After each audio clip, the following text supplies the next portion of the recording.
Welcome back everyone dito sa latest episode ng Deep Dive. At ito kasama natin ulit isa sa ating mga paboritong abogado ng bayan, ng buong mundo. Dahil every time nag-usap kami parang dumadami yung kailangan hulin, di ba? So for a very long time, sinabi namin, right after Digong, it's just a matter of time na si Batong next, di ba? And of course, with Batong now officially a fugitive, it's just a matter of time na mag-go na rin, no pun intended, ang potentially next ICC warrant of arrest.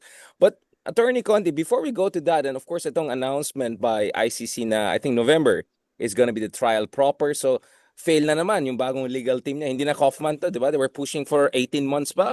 Hindi mag-work yan. It's gonna be less than what, 8 months, 6 months. Punta muna tayo sa ating minamahal na bansa, no? Para maubos na yata yung Duterte, no? So Bato is fugitive. Bongo is kinda in the twilight zone. Jinggoy. Jinggoy is gonna be a returnee, no? Returnee ano siya eh. Parang balik. Balik ano siya eh. Hindi balik ba siya. Balik ano siya at Labas-masok na. exactly labas ano siya eh. Multiple entry yung visa niya eh. So, so ang question is sino bang matitira at the rate we're going kasi halos lahat sila may kaso. Ang Amy Marcos lang yung medyo mahabang usapan. Yun lang yung medyo mahabang usapan. But all of them one way or another um something is going on. So let's go one by one dun sa Duterte, no? Not necessarily one by one, but like lay off the land. First of all, what is your read of what happened with the Bato situation, with all this discussion about protective custody daw, wala naman daw warrant arrest sabi ng PNP, but NBI is there, parang pinadala ng NBI yung mga actually some of the more junior officers para lang maganda, maayos ang kausap, and obviously that went wrong. Nakapasok si Bato kahit may warrant of arrest, nagstay, and then nakatakas, and then now even with Robin Hood Padilla, he's officially also medyo tinitignan kung meron siyang active role dun sa takas ng isang fugitive. So, what on earth is your read of what happened sa Senate, including yung putukan? Well, my most diplomatic statement about this is that it's a series of unfortunate events. There is one kumbaga well taken point na hindi naman ito kumbaga orchestrated in this way na perfect na ganito ang mangyayari tapos ganito. Kumbaga nobody was so smart to have thought of all this. But because the NBI did this and then ganito yung sagot na ganito tapos ganito talagang bulilyaso ang dulo. Pero the worst I could put it is, kung sakasakaling meron ngang hidden, the invisible hand that moved everything at nag-scheme behind the scenes, well, this is clearly panloloko. Parang naging moro-moro po yung nangyari. And hanggang ngayon nakikita ko yun sa Senado. Pero ano ba yung better term na parang yung parang puppet, yung parang feeling nila kung anong igalaw nila, eh susunod. Pero yung mga tao parang, teka, hanggang ngayon kahapon ba yung gustong pabotohin, yung tumakas at absent na nga na senador, gustong pa ipa-involve sa proceedings. Kaya teka, parang nagkakalokohan na talaga. Kaya ang hirap i-process sa totoo lang. Pero pag tinanong mo yung biktima, sabi, attorney, parang may drama, may comedy, may action. Kaya sabi nga nila Senate flicks. May sprint, may marathon. Ang Mas bilis tumakbo ni Bato I was surprised. He's fast. yung favorite ko dyan na yung alam ko yung mga netizens magaling mabilis maglalagay ng mga yung sa sounds. Nilagay nila yung one for all for one. Sa Itbulagay ata yun. O mga kababayan. Tapos may isa pa, very perfect, ang galing. Kaya congratulations po kay Senator Bato for being the talk of the town last week and for being a viral sensation for 2026 worldwide. Unfortunately, worldwide at the expense of the country dahil some of the people who work with some of the world leaders who are expected to come to the Philippines for the 49th ASEAN Summit, I think around November, they were wondering, like, anong klase tayong bansa, Banana Republic, putokan sa Senado, tapos hindi mo alam kung totoo o hindi. Isang ICC fugitive, pinasmuggle in lang para lang bumoto, para lang protektahan potentially another person accused of massive plunder na matatrial for impeachment. And then the next thing you know, nakatakas pa. So, I mean, what the heck is going on? Did you expect it to get this dramatic and crazy? Since na-expect naman natin na matagal na Bato is next in line. But yes, much more of action yung inaabangan ko. Yung tipong hot pursuit chase, iniisip ko pa nga, naku, baka mag-car chase dito. Kasi definitely, he will have to show up at the Senate at one time or another. Akala ko tipong mabilis na yung covert ops na mabilisan. Papasok siya, boboto ba o magsasalita, magsasubmit ng kung ano man. I was even contemplating he would submit a resignation of some sort from committees at the least. Sabihin niya, babitawan ko muna itong committee na to para lang magbigay daan na may ibang mag-head. Pero, grabe, hindi ko inakalang all in one. May action nga, may drama, etc. Pero, kung sa Senate, talagang flashpoint yan na dapat binantayan talaga simulat sa poll dahil yan yung katangi-tanging lugar na kailangan niyang puntahan in person. Kaya hindi ko talaga maintindihan kung anong nangyari sa NBI or PNP. Ganun pa nga eh. Kung sino man sa kanila ang nautusan at dapat nag-implement ng warrant na, at ito yung ipo-point out ko, hindi po ito warrant na nalaman lang natin nung araw na yon or 2 days before. Or, kumbaga, nakita natin na November pa po alam na to ng Philippine government. Hindi ko lang alam kung bakit nagkandagulo-gulo pa. Kami nga Ibaback sinabi pa. namin openly na nakita na namin. Yun na nga eh. Kaya, Ano pa ba? pero hawak na nila. Mas yung pa. Kumbaga, the people of the world generally have no role in the execution of the warrant. Pero silang inutusan, PNP or NBI or sino mang law enforcement agents, hindi ko maintindihan kung bakit pa sila nag-deny. Initially, we don't know where the warrant is. We don't know. Tapos, sa totoo, in all fairness to former Senator Trillanes, sorry, sinasantabi ko siya. Kasi in a way, panggulo talaga siya. Never din naman niya ngang sinabi nang nagsiserve siya ng warrant. Kaya sabi ko, wag niyong kumbaga, hindi siya yung officially nagsiserve. Sinabi niya doon, nandun ako, kasi inimbita ako ni Bato. O di okay, nandun siya. Kaya yung sa motion ni Bato, yun yung ini-issue niya eh. Bakit ang nagsiserve ng warrant si Senator Trillanes? Sino siya? Ganyan. Huwag niyo na pong isipin si Senator Trillanes, sayaan niyo na siya. Ang isipin niyo yung NBI at PNP and what they did. Yun yung mas crucial dun sa issue natin ngayon. Kaya kung may sisisihin man, I would say doon sa mismong incident, primary NBI, secondarily and PNP. Tertiarily. Yeah. May pangatlo pa eh. DOJ.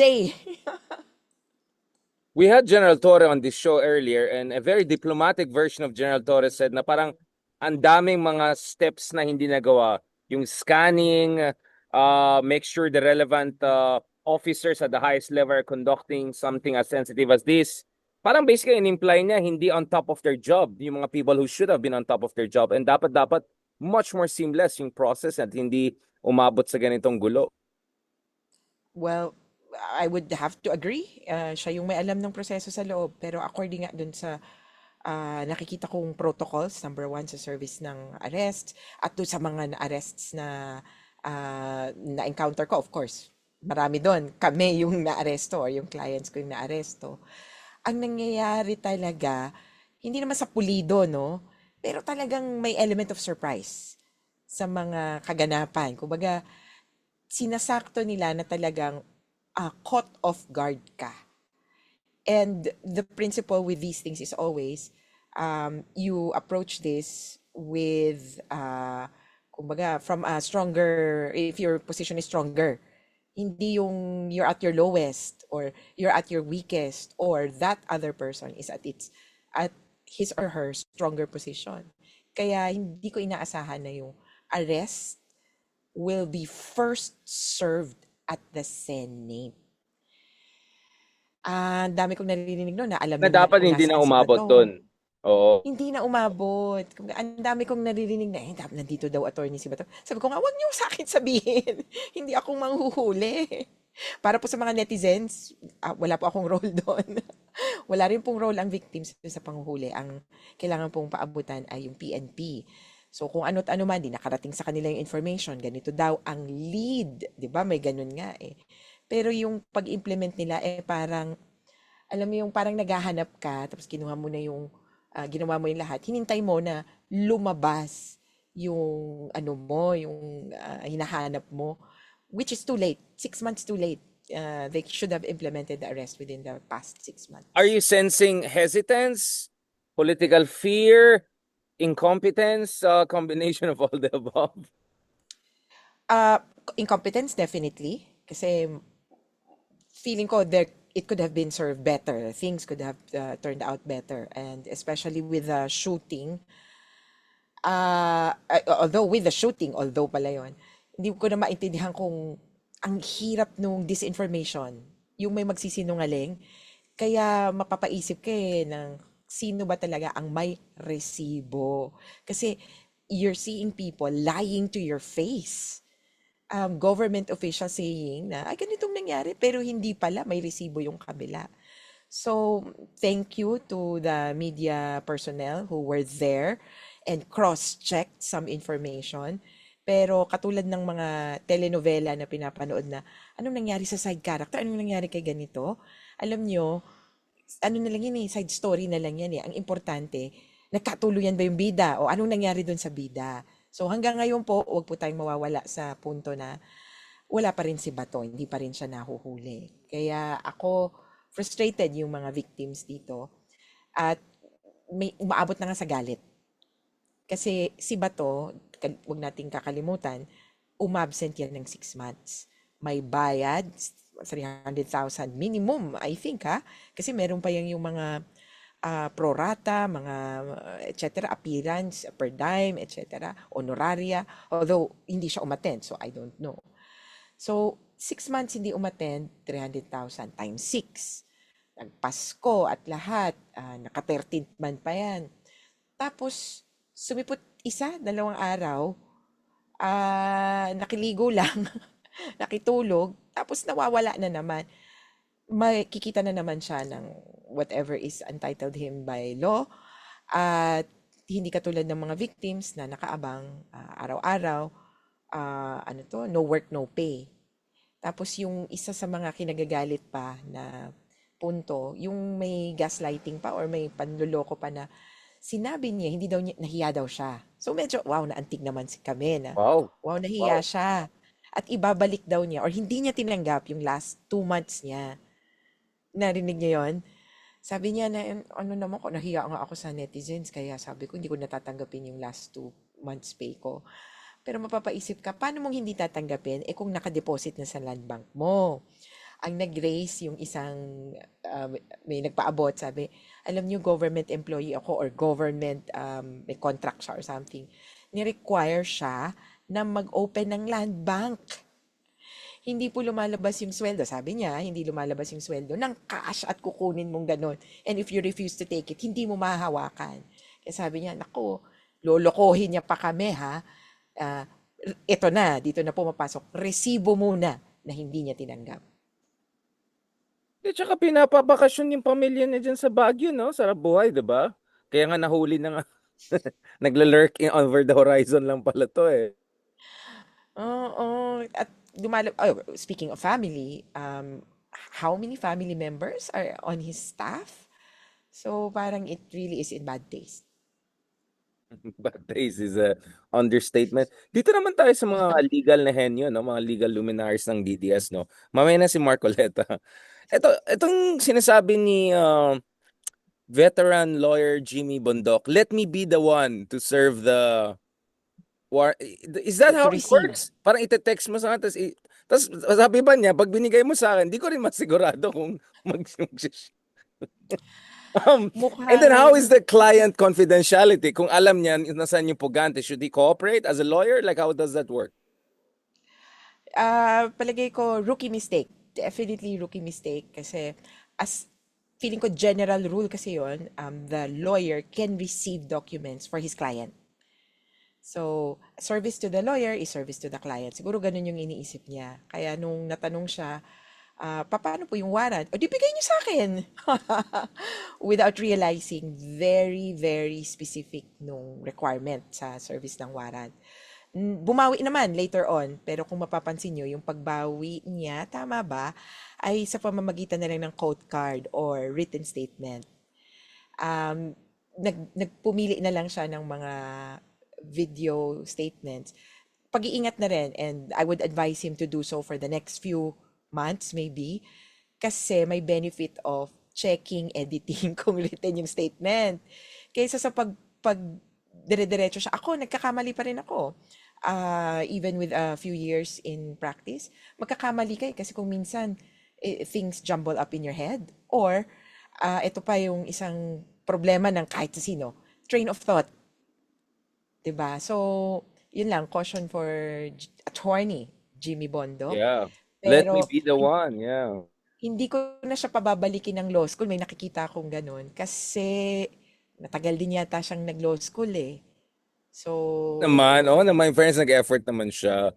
oo. Nag-learn.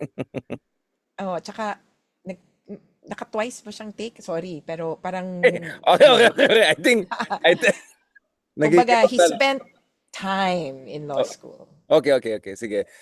Attorney, let's be nice. Kasi baguhan pa naman. Baka naman, bigyan natin ng, baka naman madismaya siya. Kawawa naman. Although, ganun ba ka-desperate yung situation ni Bato to get the fresh off the oven ba ang tawag dyan? Bago-bago, bago-bago na, ano, na abogado. Now, speaking of, ito, medyo mas veterano. Hindi ko na kung nag-practice siya or hindi. Ito, medyo bigatin to, si AP, hindi Odi Macpige, ha? Ano, Alan Peter Cayetano, ang ating matet talaga, grabe mga tao. Ito na si AP Cayetano. Sabi na protective custody, is there such thing in law? I mean, I had Justice Carpio on this show and said parang ano daw yun, wala yung species daw na yan sa ano sa zoology ng legal universe. And what is this protective custody legal concept he's coming up with? It's, I think, practice. So, he's talking about a previous practice of the Senate to, kumbaga, accord respect to members of the Senate na may standing warrants, pero habang may session, hindi Session. huhulihin.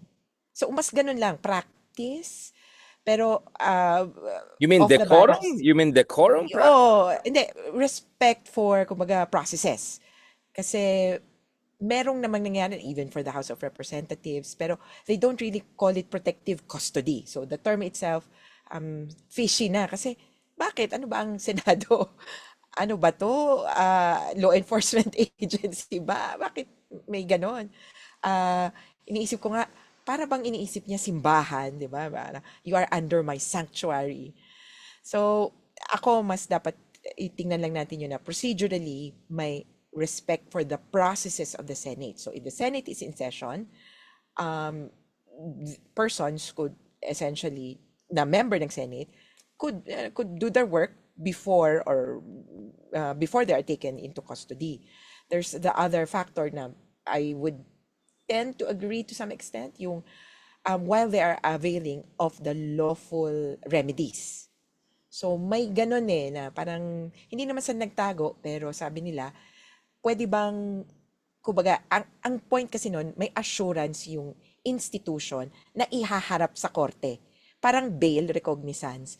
Palalaya o kumbaga malaya ka ngayon, hawak ka ni kunyari Senate President. At si Senate President ang magsusuko sa iyo kung matalo yung lawful legal remedy mo. Pag sinabi doon na, sorry, kailangan ka palang hulihin, edi isusuko ka. So, hindi siya protective custody, kundi more of parang recognizance na ako ang akong bahala sa'yo. Pero, off the bat, sabihin ko na rin na si Alan Peter Cayetano, ang isa sa nagpasakit ng ulo ko nung last week, hindi ko matapos-tapos yung ginagawa kong parang points of the mistakes that he has said and committed during this time, one of which is on ICC jurisdiction. So I think may period ba na nag-grandstand siya after he was elected. So yung speech niya, yung horrible t-shirt niya, ang dami namang pumapansin doon, yung yung sabi nila ay mantel. Yung tablecloth. So Matet to yung mantel. damit po niya yon habang suot niya yon, sinasabi niya yung una, yung ICC, ano ba yan? It's a foreign court. And paano yan? Pupunta na lang yan dito at manghuhuli ng kung sino-sino. Huhulihin nila ang, kunyari, corruption. Huhulihin nila yung mga rebelde. Huhulihin nila, ano. Ganun na lang ba yung mangyayari? That is tapos basta may isa pa siyang ni-raise na sinasabi nga ng defense, hindi naman nakapag-imbestiga ng on time yung ICC. Oh my gosh, not at a time when the appeals chamber of the ICC has already ruled on those matters. So maling-mali po yung punto niya. Kaya doon talaga parang ang hirap kasi parang classic DDS. At sabi ko nga, he is so breathtakingly stupid na parang you have a Senate President repeating these lies or misconceptions or worse, disinformation. At ang pagtingin natin doon, nagkamali lang ba siya o talagang mali yung sinasabi niya consciously? Kaya pag naupuan ko at medyo lumamig-lamig ang ulo ko at lumamig ang panahon, buti na lang umulan. Umulan na dito sa Pilipinas or Metro Manila in general. Maupuan ko yung mga errors of Alan Peter Cayetano. Dito sana yung brought to you by Bubble, tea, yung mga ganun. Magpalamig na ulo dito. Kasi kami ni Sir Ronald, parang, ay, gusto na namin maglasing sa depression. Sobrang, what the heck is going on? Now, let's talk about legal liability. On two fronts. In a more immediate way, yung kay Alan Peter Cayetano, actually the Cayetanos, ginamit daw yung kotse nila para makapasok si Bato. And then, kung yung putokan na yan ay scripted, then basically obstruction of justice yun, di ba? Bago tayo pumunta kay Robin Hood. And then, if you look at it, hindi ba parang chief enabler si Cayetano ng drug war ni Digong in terms of defending it in international fora? Grabe yung interview niya with 'di ba? Si Mehdi Hasan, 'di ba? Mehdi. Grabe yung niya, yung adamant kahit huling-huli na siya, hindi nagpapahuli ng buhay, 'di ba? And tuloy-tuloy yung kanyang fake news and apologia doon sa drug war na yan. Not to mention all of his legal acrobatics, Mickey Mouse arguments. So, I know hindi siya chief architect operationally speaking, but ideologically, communication-wise, he's an enabler. Hindi kaya dapat shout-out kay ICC? Baka gusto niyo rin tignan tong batang to? He has come under the scope of the investigation, and his name has been mentioned in several pleadings, in several submissions of the prosecutor. Yung isa sa mga original arguments as to interim release of the prosecution is that Duterte has the tendency to get back at witnesses and to interfere with proceedings or investigations. And it was precisely si Alan Peter Cayetano who was named by the ICC as having, or the prosecutor, as having talked to one or several witnesses ng Senado. So, noong 2019, nagkaroon ng investigation or earlier ba, yung Senate under the auspices of Laila de Lima's Justice Committee yata, nag-investigate into the war on drugs. Oh, maybe not 2019, maybe earlier. So anyway, nag-investigate si Alan Peter daw, according to public records, kinausap yung witnesses, tapos parang loyalty check tayo digong pa rin tayo ganun. Sabi ng ICC prosecutor, this is precisely, and at that time, fresh siya as vice presidential candidate, losing vice presidential candidate. This is precisely the acts of Duterte supporters which will allow Duterte or which will say that Duterte will also do it again. Yun yung tendency ni Duterte. Kapag inimbestigahan siya, babalikan niya, pagagalawin niya yung mga galamay niya. At nung nakaraan nga, ang pinagalaw niya si Alan Peter. And well, it looks the same today. So I'm sure that the ICC is keeping a keen eye. Lalo na bumalik o nandyan siya as Senate President. Yun nga eh. And what about the obstruction of justice potentially kung ginamit yung kotse nila and somehow they scripted putokan para na makatakas yung isa, yung pugante? Pwede. Kung talagang part of the machinations, part siya nung pwedeng you can do obstruction of justice by conspiracy as a mode of commission. So, pinag-usapan nyo, ganito mangyayari, ganito, And then therefore, the act of one is the act of all. Ganun po yung konsepto ng conspiracy. So, ikaw, ito ang role mo, ikaw, ito ang role mo, ito ang role mo. Pero sa pangkalahatan, ang objective natin, harboring or concealing a fugitive. And at that time, they knew that this person was a fugitive or subject of a warrant. Or, may isa pang section na evading prosecution. So, they can fall under either of those two sections ng obstruction of justice. Unfortunately, mukhang magaan lang yung sentensya ng obstruction of justice kahit pa, kumbaga, sagaran at papasok pa sa parliamentary immunity. So, hindi sila makukulong pero yes, may kaso at the very least. Hindi ba pwede perpetually disqualified though from running from office? There's also that. But it's an accessory penalty. Kailangan muna, kumbaga, mag-guilty ka dun sa main case. Kumbaga, hindi ito katulad ng impeachment na parang magkasing level or magkasing importante yung, kumbaga, kung kay Sara, ma-convict siya or ma-impeach, or ma-convict in the impeachment case and ma-perpetually disqualify. Dito sa obstruction of justice, dahil, sorry pero parang maliit, quote-unquote, yung krimen, makakonvict ka muna and then titingnan natin kung, if at all, magkakaroon ka pa ng accessory penalty of disqualification or hindi ka makakatakbo, ganyan. What about Robin Hood? Ex-convict is a correct way of putting it, right? Is he an ex-convict and future, Like, what is he looking at there? Yeah, mukhang siya yung, kung in terms ka, parang siyang mastermind, siya ang lead. Tapos, napunta pa doon sa, kung i-connect pa doon sa sinasabing Pampanga House or Rest House na pinagtaguan, mukhang sa kanya din nakakonekta yung bahay na yon na pinagtataguan. So, mukhang sabit na sabit kung ano man. Pero ang sabi ni Robin Hood, parang nakisakay lang naman daw siya, wala naman siyang masasakay. Bumaba sa Makati. Para po, dito muna ako. I mean, bumaba sa Makati, tapos pumunta sa bahay ng, kaibigan niya, gano'n. Ang kukumbinsihin niya dyan, prosecutor, eventually, court. Tignan natin kung paano magpa-progress yung obstruction charges ng PNP. Pero ako, maliit lang pero iba din yung makurot ka rin minsan-minsan. Kasi sagad-sagaran ka lang niloloko, sagad-sagaran ka na. Itong bago, yung force majeure. Ano ba to? It took a Tulfo to correct. I mean, like, we are in a world whereby, headline, Tulfo corrects Robin Hood Padilla on, like, I never thought we'll reach a point whereby umaasa tayo sa mga Tulfo to bring back sanity to this world. Pero on that note, Tito Soto, who appears to be, apparently, an expert on Senate rules. So, hindi ko ma-imagine yun before. I mean, we had statesmen in the Senate, in the House of Representatives, whom we could rely on for assistance. Pero wow, how have things changed? So, what about Mark Oleta? Kasi yun yung pinaka-legal luminary ng Duterte, di ba? Oleta, sabi naman, hindi naman daw siya DDS. Wink, wink.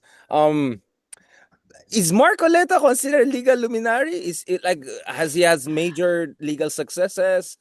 Is he like trained at the highest level? Meron mo siyang scholarly legal analysis? Kasi he's very confident, no? And the way he parang, hindi kayo abogado wala kayong ano dyan ano lang naman kayo dyan, mag-defer kayo sa akin.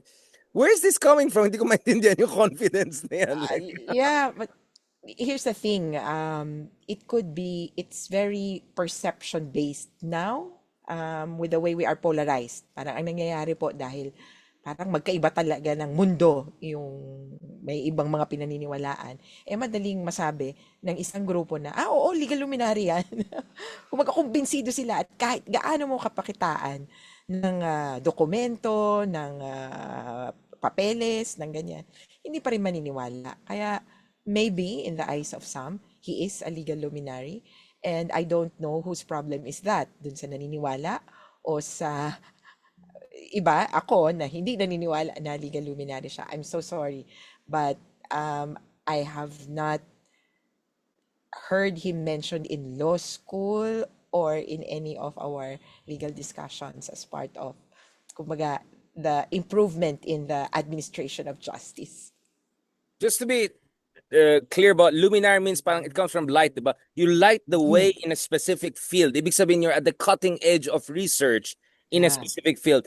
Is he a cutting edge source of sorry, I'm For sorry. some, Is he a maybe. source of light and inspiration in constitutional legal jurisprudential studies? I'm so sorry. Alam nyo, yung isang measure ngayon, parang kung mababanggit ka sa law school. May ganon na, kumbaga, pinag-uusapan ng nag-aaral talaga, yung concentrate. Kasi sabihin na natin in practice, pwedeng may pasikatan dyan, may payamanan. Oh, dito, ito, malaking sumingil to, ganyan. Pero kung sa law school, ang pinag-uusapan nila, sino nga yung abogado na ang argument ay ganito? Sino nga yung law firm na ganito yung mode or process? Again, hindi po na nababanggit yung Marcoleta at mas naririnig natin yung pangalan niya in political discussions. Di nandyan na So, rin ako kasi kinasono ko sa Supreme Court. May nagsabi rin oh dyan, yeah, nandun ka na sa actually, jurisprudence. You have made it. You have made your mark. So, yeah. mukhang luminary na rin pala ako. Well, of course, yung pag luminary, parang actually, kung ako nga, luminary is not only number of years, ha? Pero yung how you have shaped jurisprudence. You yourself, not as, kumbaga, you wrote it, you led the way, you thought of it. Kung ganun yung standards, wala. Wala. Although I won't be if Sara Duterte ang next president, maging Chief Justice yan ng Supreme Court and all. I mean, I'm not ruling out Or anything. Solgen. Oh, yeah, okay. Of course, yeah. Solgen. Sorry, I'm reminded of Kalida eh. Kalida If we're talking about president. legal luminaries. In fairness naman kay Kalida, never mind. Moving on. By the way, si Kalida, can't he also be dun sa ICC? He could, yeah. Actually, to clarify, kumbaga, pwede pumili ng kahit na sinong abogado si Duterte. That's for sure. Even if he's given the list of ICC accredited lawyers, he's not limited to that. Kung gusto niya pong maging abogado si Kalida, and then, yeah, he could do that. The registry will coordinate with that lawyer to check or to see if he could be accredited. Kumbaga, he will be assisted. Ang magiging problema lang if he is not deserving or he cannot really be accredited, it will pose a problem before the court because the rules require that you have to be accredited. The only point there is, if you're accredited, it means you know about the ICC rules. Hindi kayong left of field, manggugulo lang sa ICC. And second, if you are accredited, you're bound to a code of ethics. And you will abide by the rules and regulations as presented by the ICC.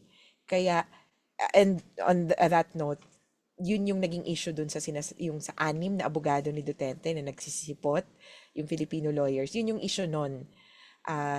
Kung ano ba sila, lawyer ba talaga sila, o meron, o guest, o ano ba. Kasi, yun nga, may confidentiality yung submissions dito sa Duterte case. The low year daw, low year. Low years. Wait, before we go to the serious topic, which is ICC, I mean, dito muna tayo sa how is it? Sino na lang matitira sa Duterte kasi yung 2 Villar's may mga allegations na cheese, 'di ba? The whole Kila is life, 'di ba? Bongo could be next as doon naman sa ICC at least, pero meron din sa kabila. Ang haba parang si Aimee na lang yata matira tsaka si Lauren Legarda, although may mga nagsa-solar mother 'di ba? Allegations din. So what's gonna happen here? I mean, and what does jurisprudence say in terms of yung mga rules of Senate? Kasi baka malapit na maging chatroom na lang, parang online group na lang yung majority kasi baka mamaya may VPN pa. Sir, text ako ng vote ka pero hindi ko sabihin yung location, mag-VPN ako. Di ba? Kasi kung purong pugante yung iba. So, or pwede bang general location, Philippines? Exact. Yung majority, 2 lang nandun, tapos may 11 na minority. Yung iba, nasa chatroom lang. I mean, what's going on here? Is this the worst ever Senate among the worst ever Senates now we have seen over the past 20 years? Probably, no? Kasi yung we have these issues, pero pailan-ilan. Pero ito yung talagang buhos, no? Oo nga.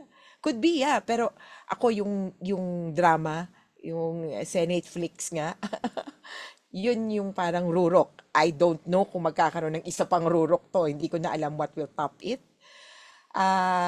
Yun talagang sobrang nakakahiya. Tapos, I've been speaking, I was in a meeting with several other lawyers, and then when you raise that, we have, ano may isa pang wanted dun sa case ni Duterte. Oh yeah, I saw that. So ako parang, what did you see, a news report or the video?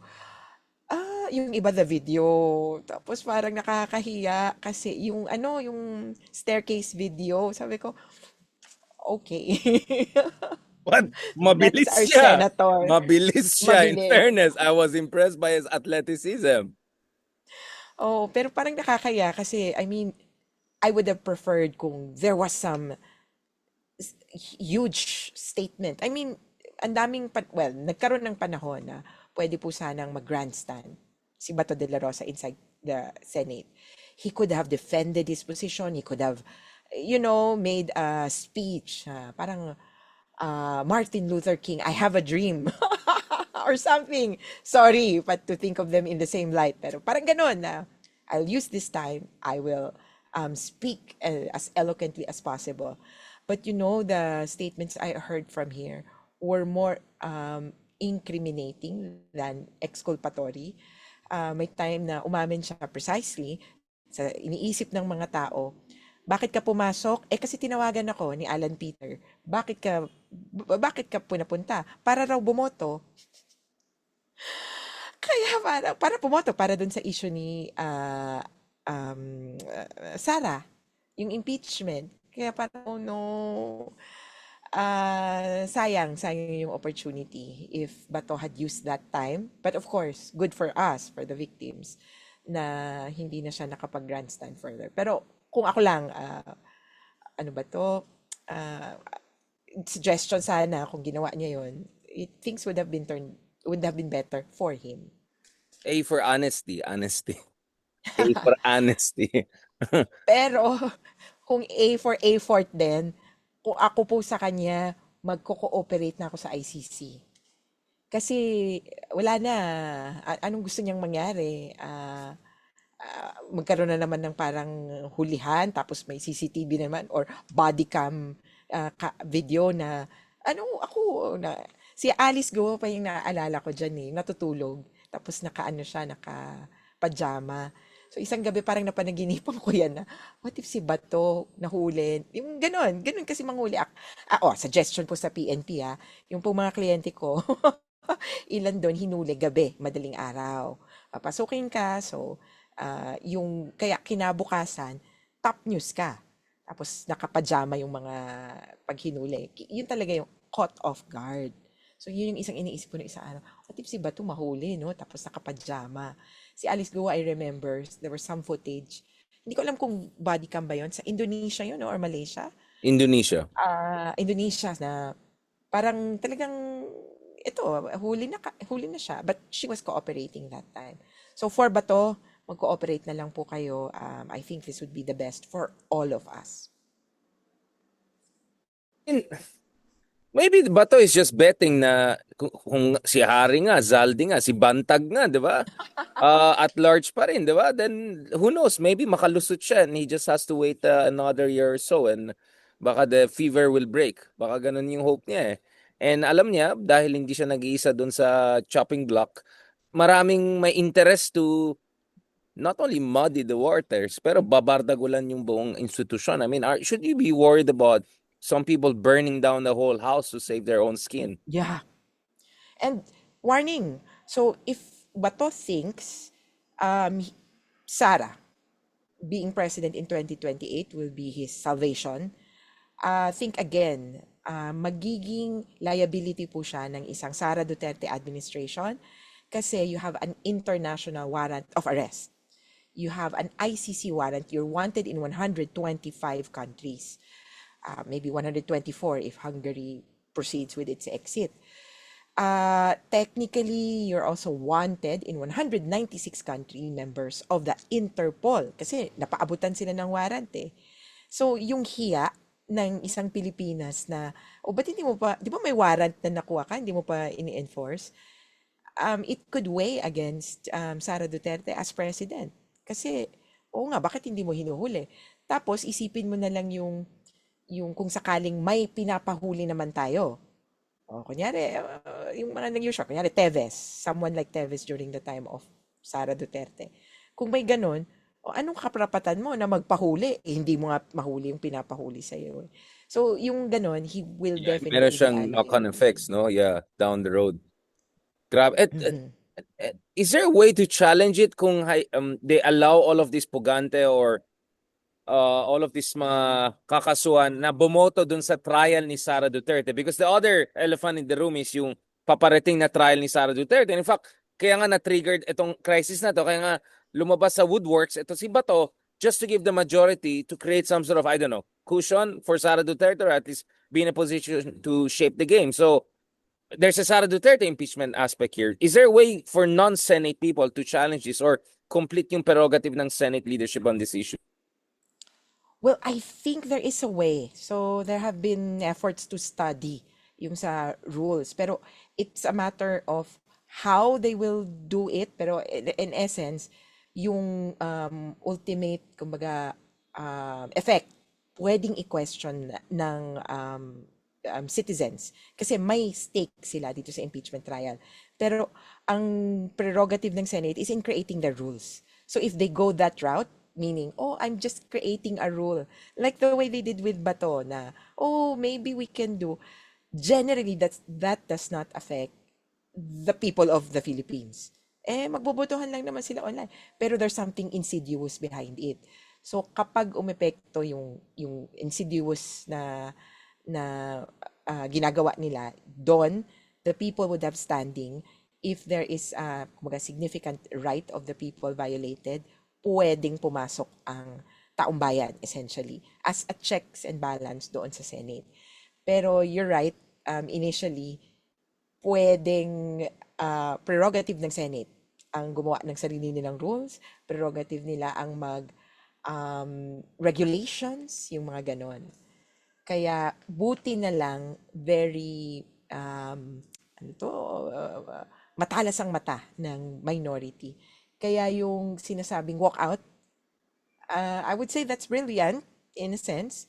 Depriving the group of quorum was, I think, the last straw, pero it was effective at that time. I'm And sorry, not the last yeah, straw, last resort. Ganyan. last resort, exactly. Last point naman tayo dito, attorney. Let's talk about the ICC. So finally, there is eto na, confirmation na November na yung maging hearings ni Digong. Iba na yung kanyang legal team. So I think Kaufman he got what he wanted, it looks like, which is win nothing but win everything at the same time. You can figure out, diba? So, sino yung bagong team niya? What are we looking at? Yung bagong team niya, talo na naman kaagad. Hindi na ma-delay. Why would they even ask for like 18 months delay? What are they thinking? Iabutin nila yung election para ma-influence nila yung elections? Like, what are they looking at here? Well, if it was Kaufman, in a sense, yun yung objective. Because that's the DDS narrative na parang hinihintay nila yung elections para thinking it would be something like the impeachment which could be staved off, parang ganon, by some political development. Now they realize, regardless of politics in the Philippines or elsewhere, walang makakapigil dito sa trial. It's an entirely new team. Kaya yung isang basis maybe for asking for the delay is that the team will have to look at, sorry, it's not an entirely new team pala. So they have a different lead and associate counsel. So it's Peter Haynes and Kate Gibson, a tandem that worked for Bemba, one of the more successful, sabihin na natin, na akusado sa ICC. Na-acquit po siya upon appeal. So una na-convict siya tapos na-acquit siya by this tandem, but it's a different team. From what I understand, sila pa lang yung kumbaga bago, pero the rest of the team are the people who also worked with Nicholas Kaufman. Kaya may timplahan dyan. So, ang pwedeng unang reason, the new team members are confronted by ano ba to, 5,000 pieces of evidence, a mountain of evidence. Si prosecution pa, nagbanggit pa ng 13,000 other pieces of evidence in their repository, in their parang baul na babasahin pa daw nila, ika-classify pa nila. If you're new and you only have a few months, syempre, pwede bang pa-extend muna? That's one. Pero the counter-argument is, you already have staff who or other members of the team who were part of the previous team, kaya dapat alam na nila yan. But on the other hand, yung political dimension could still apply because that's a reality that we all have to contend with. This Duterte trial sa ICC works in the context of Duterte presidency in 2028. Yan yung sinasabi ng lahat.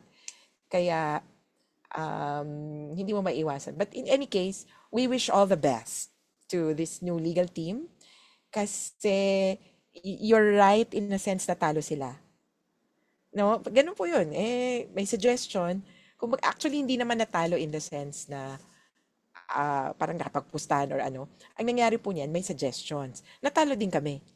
Yung sa victims, ang suggestion namin, pwede bang September? Si prosecutor, yung November 30. Si defense, indefinite. Ang kinalabasan po, si prosecutor yung quote-unquote nanalo or si prosecutor yung pinaboran. Na tama naman, sasabi namin. Kasi siya naman yung una mag-represent ng evidence. So, siya yung medyo may upper hand dito. Just last point. So, in terms of yung mga other potential people na pwedeng kasuhan, finalize na ba yan or pwede madagdag pa? Depende on, like, let's say, if the Duterte trial reveals new facts, can the prosecution file for new warrants of arrest? How does that work? Kasi separate siya, but at the same time, may pagka-package deal parallel case dito. Yeah. So, hypothetically, they could still add new persons of interests or suspects in the case.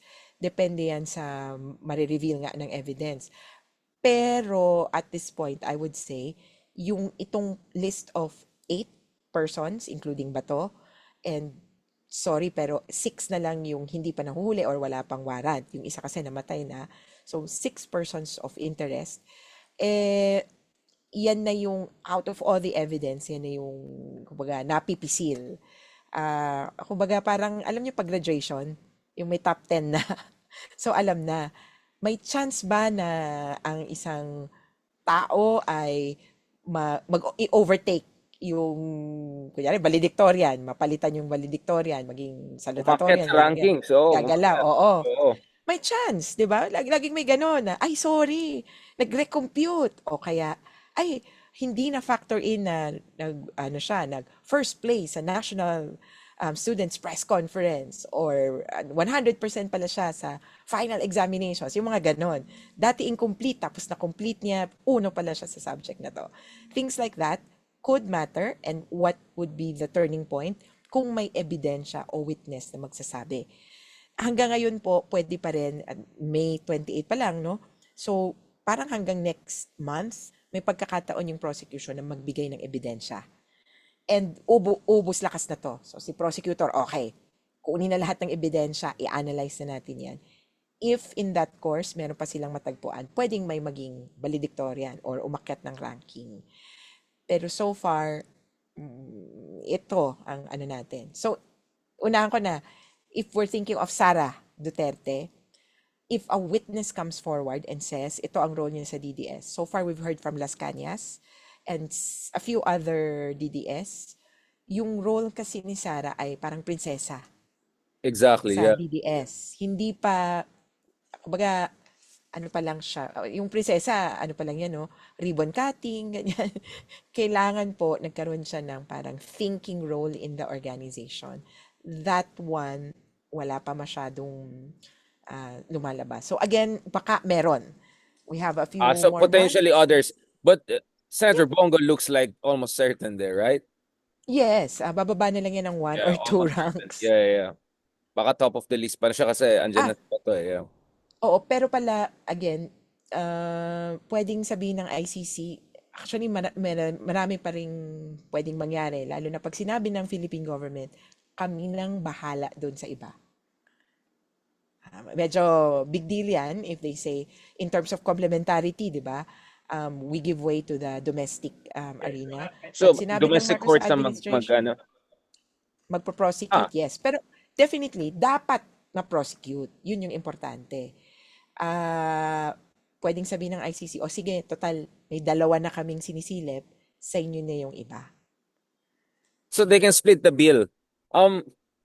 But in terms of credibility, kasi yung complementarity assumes you defer to local institutions na functional. So is there And a way the it government has can to assure be, that? yun na nga, it has to be a genuine investigation or prosecution. If it was the same as last time, yung sabi ng, oh, meron kami. Nag-iimbestiga kami ng 50. Padadagdagan pa to ng 250. Sabi ng prosecutor, niloloko mo naman ako eh. That's not the same kind of investigation. So, I don't know. Kaya ko nililive open yan dahil narinig ko na merong investigation into the war on drugs. Kaya may sabi na si Bato from the PNP. So, yun ang medyo left of field pa sa akin na, bakit biglang may investigation pala? Ano na naman to? So, To we'll see. reclaim the jurisdiction. Maybe Mm. over Bato. Pero, if you step back, baka ang isang iniisip din, it's to go after all those who are lower in rank. So, bukas din naman kami doon. And we have to check kung purely political. Pwedeng ganun eh, in-announce lang para mahuli si Bato or something. Pero, tingnan pa natin ng konti. So, pero wala na, no? We are not expecting local courts to come in na, di ba? In terms of TRO, in terms of, parang wala na yung avenue na yan. Kasi parang tagal lang hinintay ni Bato, wala na yan. So, there should be nothing stopping the PNP from doing their job together with the DLG. Meron bang pwede Yeah, last minute dito na lang sa Pilipinas yan si Bato pag nahuli namin? Or hindi, we have to talaga enforce the Interpol warrant for arrest. there is still an opening na kung may kaso siya dito sa Pilipinas. Unfortunately, I don't think there is. So, kumbaga, ang daming what if, what if, what if. Eh, wala siyang kaso.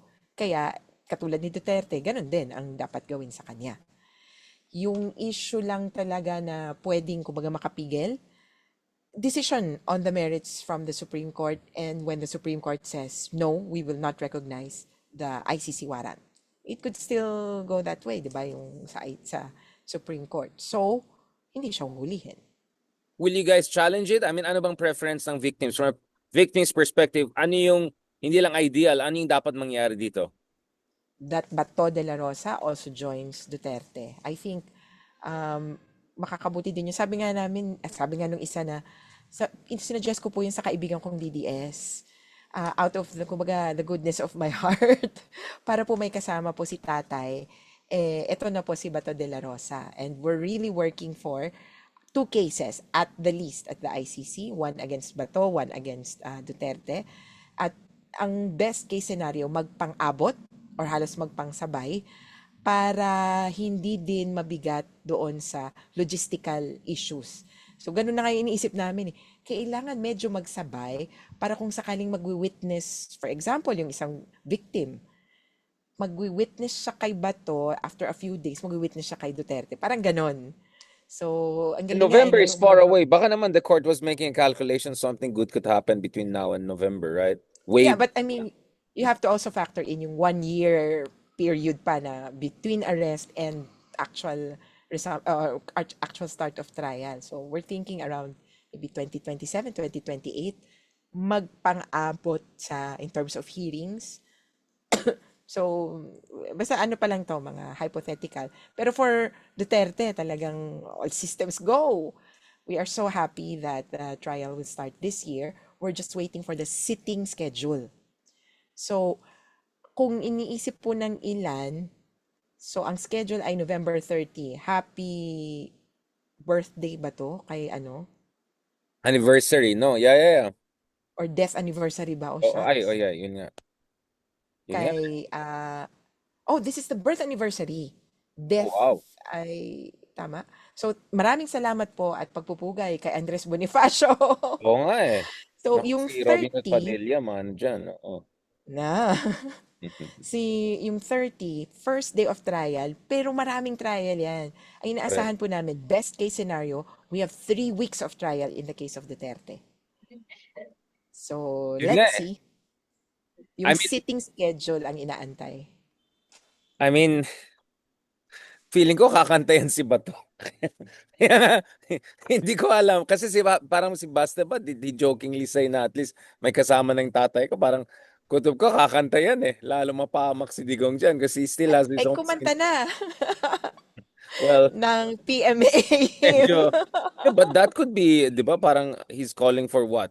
Destabilization? Medyo, ano yun ah. That was crazy. Kaya nga ako, with all due respect and love sa colleagues ko sa media, they should be careful not to platform these people. Parang ang dami, I don't know, maybe I was unfair, pero sabi ko, in how many hours ang binigay na airtime kay Bato to say his side and whatever, how many minutes and seconds did they give to the victims or mga ekspertong katulad mo to explain bakit kailangan ng ICC warrant? Parang it became suddenly about Bato, his emotions, his feelings, his history. Hello? ICC to, mass Iiyak. atrocities ang pinag-usapan. Oo. So, I'm sorry, because I know some media friend took offense with that. Ikaw naman, Richard, ganun. Like, yeah, maybe I'll interview Bato, but I'll also interview you. I'll also interview the victims. I was there when you were there. I was there when the victims were there. Not once, twice dun sa Europe. So, I'm sorry, I still stand by my point. But at the same time, of course, all due respect sa aking mga, all credit to my colleagues in the media for also covering the Senate habang may putokan. Although mukhang wink-wink yung putokan na nangyari, but the fear and all was true. Thank you so much, Attorney Conti. Ang dami natin pwedeng pag-usapan and I'm sure mas marami tayong pag-usapan kasi Kilay is life. Marami pang mga mangyayari sa mga darating na araw and all. Mga luminary, ang dami. So, it looks like, ano to, content talaga to. Content, unfortunately, for days and years to come. But para sa bayan, if that's gonna help more accountability and to finish the clown show, which is our Senate, yung bubble gang situation, then so be it. And let's hope there'll be a new leadership in the Senate soon. Salamat, Attorney Conti. God bless and talk to you soon. Salamat, ingat.